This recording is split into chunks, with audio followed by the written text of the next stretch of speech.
Hello guys, once again welcome back to my channel. आज की इस वीडियो में पढ़ने वाले हैं एक्सरसाइज 5.1 का क्वेश्चन नंबर 2, जो कि न्यू एडिशन की बुक का दिया हुआ है। क्वेश्चन नंबर 2 दिया हुआ है कि दी हुई एपी का मतलब होता है समांतर श्रेणी। तो दी हुई एपी के प्रथम 4 पद लिखिए, यानी हमें 4 पद लिखना है, जबकि प्रथम पद ए और सर्वांतर डी निम्नलिखित हैं। प्रथम पद हमें दिया हुआ है और उसका सर्वांतर दिया हुआ है। हमें श्रेणी के 4 पद लिखने हैं। तो जैसे श्रेणी के 4 पद का मतलब होता है कि जैसे पहला पद लिखना है, दूसरा पद लिखना है, तीसरा पद लिखना है, चौथा पद लिखना है। तो जब हम पहला पद निकालेंगे, टी का मतलब होता है टर्म, हिंदी में कहते हैं उसको पद। तो जब हम पहला पद निकालेंगे तो पहला पद होता है ए। दूसरा पद जब निकालेंगे तो वहाँ पे होता है ए प्लस डी। और ये ए प्लस डी कहाँ से आया है? क्योंकि फार्मूला होता है कि ए एन बराबर A plus N minus one into D. अगर हमें यहाँ पे दूसरा पद निकालना है तो हम यहाँ पे A2 लिख सकते हैं या T2 लिख सकते हैं, क्योंकि दूसरा पद है। तो n की जगह यहाँ पे जैसे यहाँ फार्मूला होता है AN, तो हमें दूसरा पद लिखना है तो हम इसको लिखेंगे A2। तो ये हो जाएगा A plus 2 minus 1 into D. जब इसको सॉल्व करेंगे तो ये हो जाएगा A प्लस 2 में से 1 जाएगा तो 1D ही बचेगा। यानी कि जितना पूछेगा, अगर दूसरा पद पूछ रहा है तो 1D होगा। अगर इसी तरह से तीसरा पद पूछेगा तो यहाँ पे हो जाएगा A प्लस इससे एक कम, यानी कि 2D। अगर चौथा पूछेगा तो इसी तरह से हम निकाल सकते हैं A प्लस 3D। ये फार्मूला होता है बेसिकली। तो हमें यहाँ पे 4 पद निकालने हैं। प्रथम पद दिया हुआ है यहाँ पे, यानी कि T1 का मान दिया हुआ है ए का मान है यहाँ पे 10। इसी तरह हमें T2 निकालना है तो T2 बराबर होता है A प्लस डी। दूसरा पद होता है A प्लस डी। तो A प्लस डी का मतलब होता है कि 10 प्लस 10 यानी कि 20। इसी तरह से हमें T3 निकालना है तो T3 बराबर हो जाएगा A प्लस 2D। तो A प्लस 2D की वैल्यू निकालेंगे तो A की वैल्यू 10 है, 2 है तो 2 रखेंगे, और D की वैल्यू है 10। तो ये हो जाएगा 10 प्लस 10 टू जा 20। तो जब इनको प्लस करेंगे तो 20 प्लस 10 हो जाएगा 30। इसी तरह से हमको T4 निकालना है, यानी कि चौथा पद निकालना है। तो चौथा पद के लिए लिखेंगे A प्लस 3D, यानी एक इससे कम। तो ये हो जाएगा 10 प्लस 3 इंटू 10। तो 10 3 जा होता है 30, और 30 में से 10 को प्लस करेंगे तो ये हो जाएगा 40। इसी तरह से जितने भी पद कहे उतने पद हम निकाल सकते हैं। अगर हमसे कह दे कि 10वां पद निकालिए, यानी कि T10 की वैल्यू निकालिए, तो हमें यही फार्मूला अप्लाई करना है। A प्लस जो D की वैल्यू होगी तो एक कम, यानी कि 10 है तो 9D हो जाएगा। अगर हमसे कह दे 50वां पद निकालिए, यानी T50 की वैल्यू निकालिए, तो हमें क्या करना है, सिर्फ एक कम कर देना इस पर। प्रथम पद तो रहेगा ही रहेगा सबके साथ। अब 50 है तो 50 में एक कम करेंगे तो ये 49 इंटू डी हो जाएगा। कोई भी पद कह दे, यही हम फार्मूला अप्लाई करेंगे सभी में। तो इस प्रकार से हमने 4 पद निकाल लिए। प्रथम पद आ गया 10, द्वितीय पद आ गया 20, इसी तरह तीसरा पद आ गया 30, और चौथा पद आ गया 40। तो अब यहाँ पे लिख देंगे अतः एपी का मतलब होता है समांतर श्रेणी। प्रथम पद पहले लिखते हैं तो 10 हो जाएगा, द्वितीय पद 20, तृतीय पद 30, और चतुर्थ पद यहाँ पे हो जाएगा 40।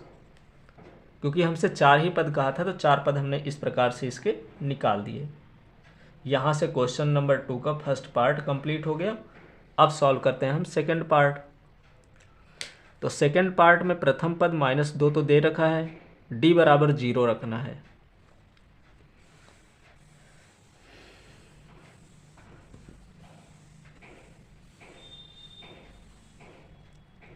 तो इस पे जो D की वैल्यू है वो 0 दे रखी है। T1 यानी A का मान, A का मान यहाँ पे कितना है, -2 है। इसी तरह T2 निकालना है तो T2 का फार्मूला होता है A प्लस डी, यानी कि एक कम, तो ये -2 प्लस 0, तो ये हो जाएगा -2। इसी तरह से T3 निकालना है तो A प्लस 2D होता है, तो ये हो जाएगा -2 प्लस 2 इंटू 0।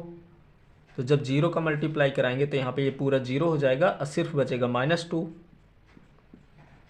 इसी तरह से T4 तो A प्लस 3D, A की वैल्यू -2 है, 3 और D की वैल्यू 0 रखेंगे तो ये भी पूरा 0 हो जाएगा और सिर्फ बचेगा -2। तो इस तरह से जो पद आए हैं यहाँ पे -2 -2 -2 -2 करके सभी पद आए हैं। तो लिखेंगे अतः AP के प्रथम 4 पद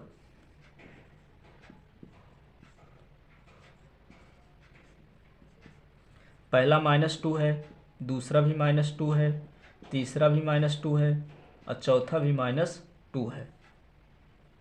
तो इस प्रकार से सेकंड नंबर भी कंप्लीट हो गया। अब सॉल्व करना है हमको थर्ड नंबर। तो वही फार्मूला, सभी में वही फार्मूला यूज होगा।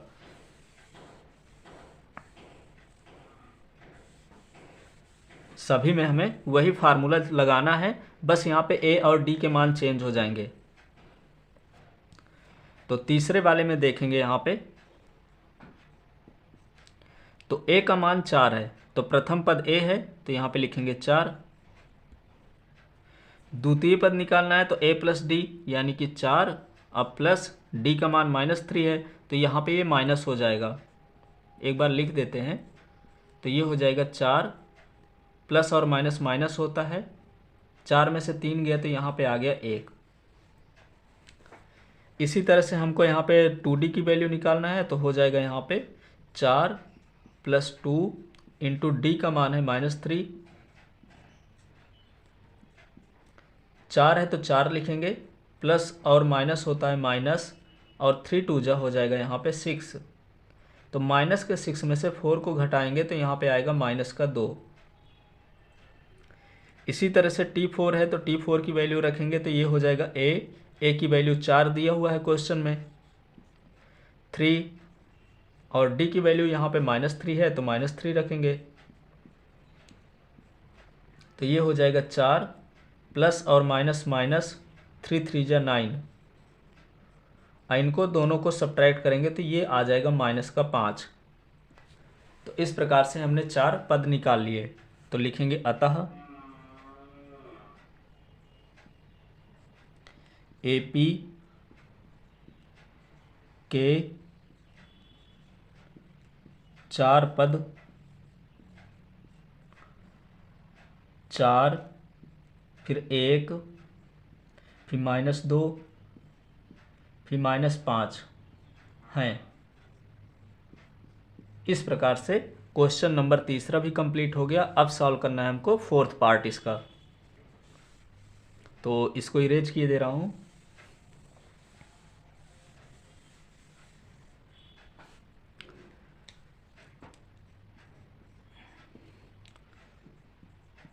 तो इसके फोर्थ पार्ट में दिया हुआ है कि A इक्वल -1 और D इक्वल है 1/2, ये दिया हुआ है सर्वांतर।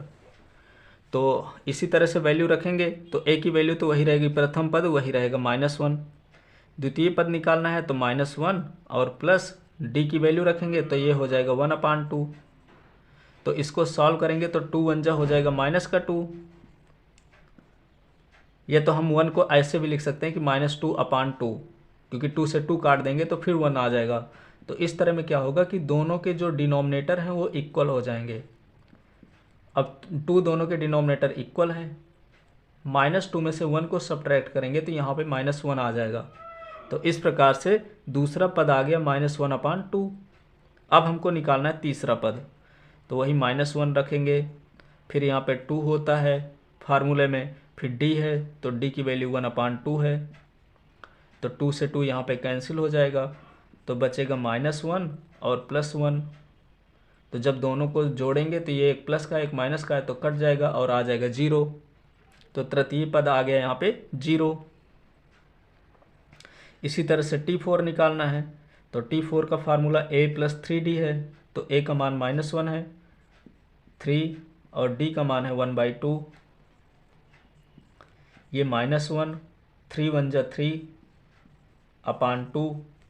तो इस -1 को हम ऐसे भी लिख सकते हैं कि -2/2 और प्लस का 3/2। जब दोनों के डिनोमिनेटर इक्वल हो गए तो इसको 2 लिखेंगे और 3 में से 2 चला गया तो यहाँ पे बचेगा 1। तो तृतीय पद यानी चतुर्थ पद आ गया यहाँ पे 1/2। तो इस प्रकार से हमने चारों पदों को लिख लिया। और चारों पदों को लिखने के बाद फिर क्या करना है, इसको हमें लिखना पड़ेगा स्टेटमेंट के रूप में कि अतः AP के 4 पद -1, दूसरा ये है -1/2 और तीसरा दिया है 0 और चौथा दिया है 1/2। इस प्रकार से हमने फोर्थ पार्ट भी कंप्लीट कर लिया। अब हमको सॉल्व करना है इसका लास्ट पार्ट।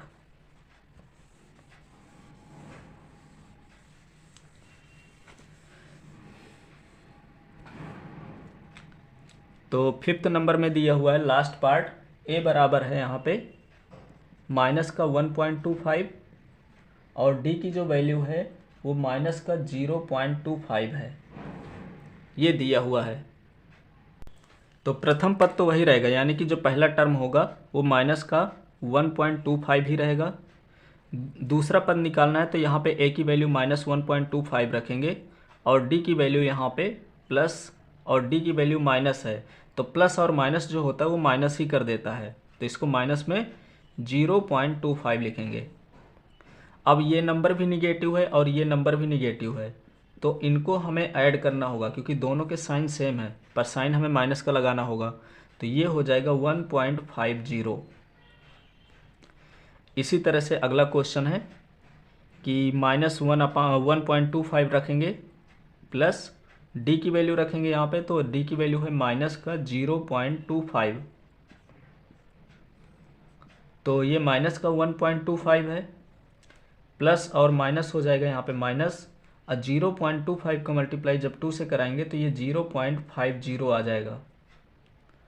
तो ये हो जाएगा, इन दोनों को प्लस करेंगे उसी तरह से जैसे यहाँ पे माइनस के प्लस हो गए थे नंबर, पर साइन माइनस का था, तो माइनस का हो जाएगा 1.75।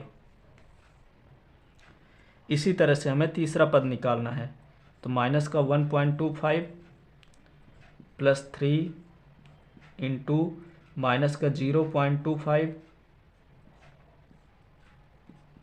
तो ये हो जाएगा माइनस का 1.25 प्लस और माइनस, इसका मल्टीप्लाई कराएंगे तो ये कितना हो जाएगा 0.75। अब फिर दोनों माइनस के हैं तो दोनों को प्लस करना पड़ेगा, तो यहाँ पे माइनस का हो जाएगा 1.25 और 0.75 मिल करके हो जाएगा 2.00। तो पॉइंट के बाद 0 हम लगाएं या ना लगाएं उसकी कोई वैल्यू नहीं है, तो इसको हम 2 बस लिख सकते हैं, क्योंकि पॉइंट के बाद 0 है तो उसका कोई मतलब नहीं है। तो इस प्रकार से 4 पद आ गए। जो पहला पद है वो आ गया माइनस का 1.25, दूसरा पद आया है माइनस का 1.50, तीसरा पद आया है माइनस का 1.75 और चौथा पद है यहाँ पे माइनस का 2। तो इस प्रकार से हमने चारों पद निकाल लिए और ये हो गया इसका आंसर। यहाँ से क्वेश्चन नंबर 2 कंप्लीट होता है।